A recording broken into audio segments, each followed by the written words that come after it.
Shashank Khare, Executive VP PMS Kotak Securities, also joins us on the show. Shashank, good to have you. Thanks so much for joining in.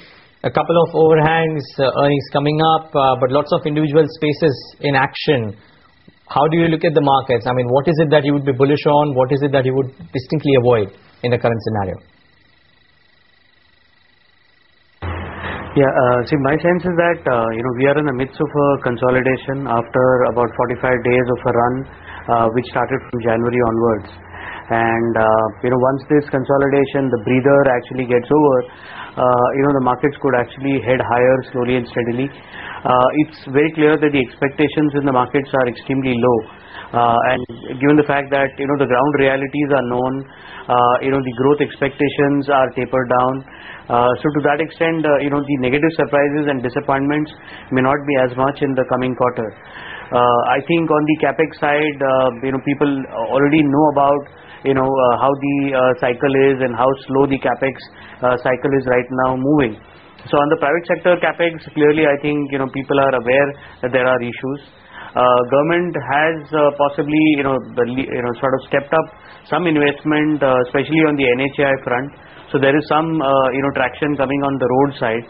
Power, of course, there are some issues which are getting resolved.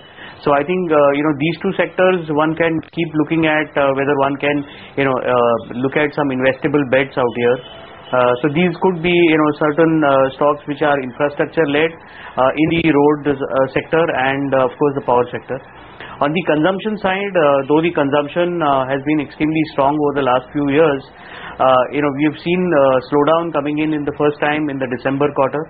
I'm not sure whether March is going to be anyway different from what trend you've seen in December. So consumption stocks, while one hand they're extremely aggressively valued right now, assuming linear sort of growth which happened in the past, which is getting extrapolated. I think consumption stocks are ones where one needs to avoid, given the fact that the absolute return potential in a number of stocks are really not as much. Relatively, they could possibly perform well, especially when volatility in the markets improve. But I'm not sure whether they can be used for a tool for generating absolute returns. So I think consumption stocks one should really avoid, because that's where the over ownership is. On the other hand, the other side of the economy, which is the capex-led, the infrastructure-led, side of the markets, I think that's where the under ownership is, and there one can select your bets and possibly look at. And cement looks actually interesting in that particular space.